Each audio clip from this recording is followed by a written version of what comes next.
Magandang araw mga kabarberos. Isang palakindat na bata ang gugupitan natin. Sa araw na ito, gagawa tayo ng isang fade cut na medyo mabilis na proseso para hindi mainip ang ating gugupitan.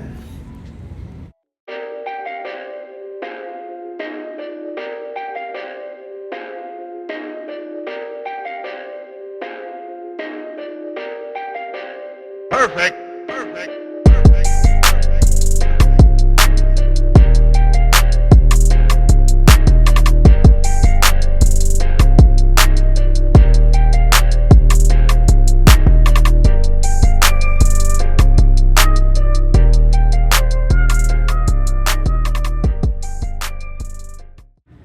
Fade blade at naka zero open ito.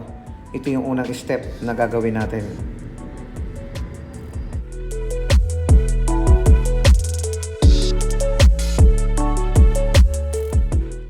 Naka-point yung ibabang bahagi ng talim at nakaangat yung itaas na bahagi ng talim nito para kapag tayo maghahagod ay maganda na yung pagkaka-blend nito.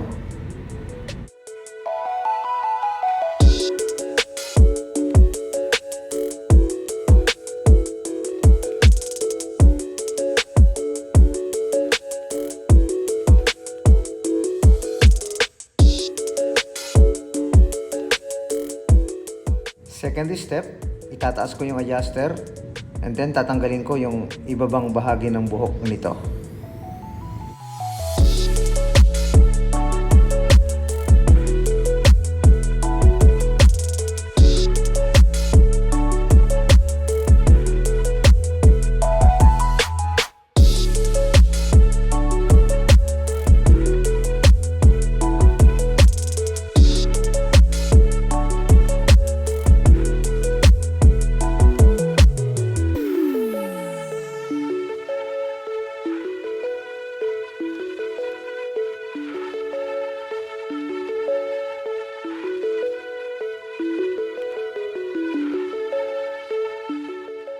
Third step, tatanggalin ko yung mga sobrang buhok dito sa middle part para makapag-forma tayo at makapag-blend pa rin tayo ng maayos.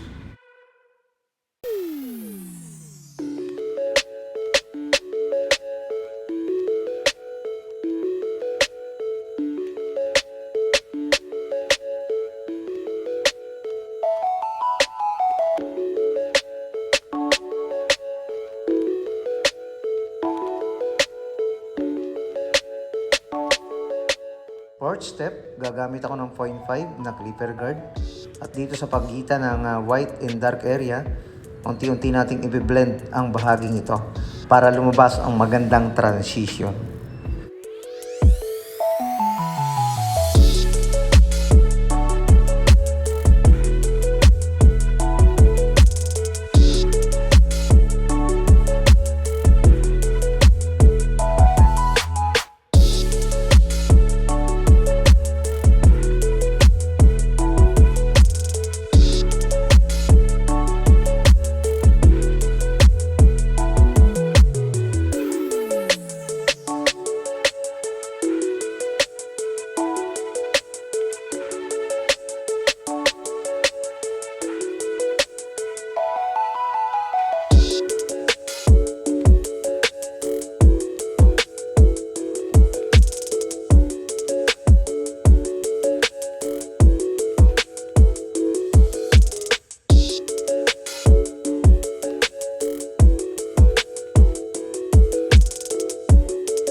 Fifth step, gagamit ako ng shaver at isi-shave ko yung ibabang bahagi nito para maging skin fade siya o maging bald ang bahaging ibaba nito.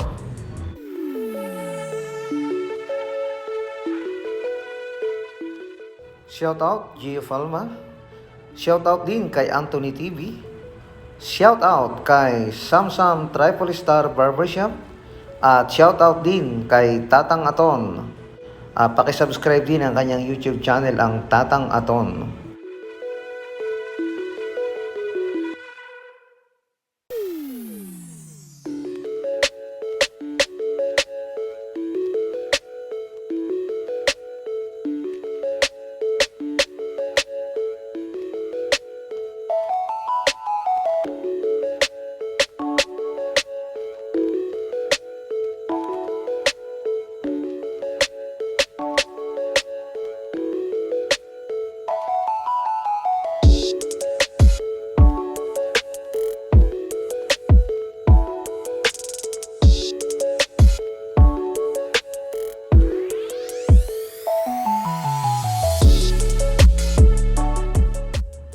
6 step, gagamit tayo ng trimmer sa paggawa ng lines, sa paggawa ng curve dito sa bahaging ito.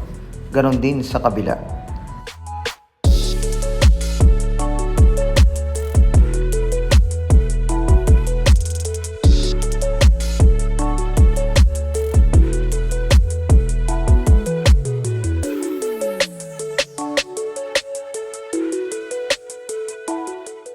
Seven steps, gagamit ako ng aking straight razor sa paglilinis dito sa bahagi ng aking ginawa ng linya gamit ang aking trimmer kanina.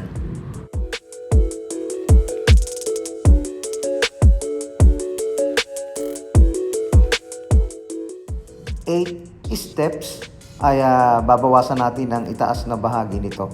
Ang pagbawas sa itaas na bahagi ay tatanungin natin ang ating client kung gaano ba kahaba ang puputulin natin. Kung wala naman siyang sinabi kung gaano karami ang puputulin, bawasan natin ng naaayon o nababagay sa gupit na ginawa natin sa kanya.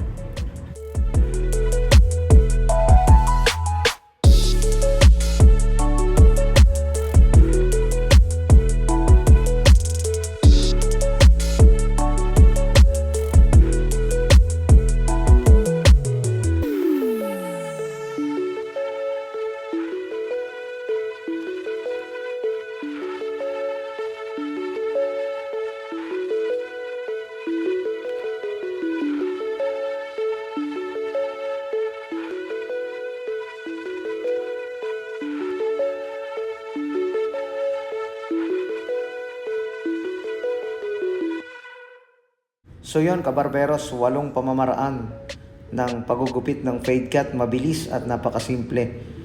Ito'y effective lalo na sa mga kids na medyo malikot. Kung bago ka pa lang sa video na ito ay huwag mong kalimutang i-click ang subscribe button, pati na rin ang notification bell para lagi kang update sa mga susunod kong mga video. Maraming salamat po.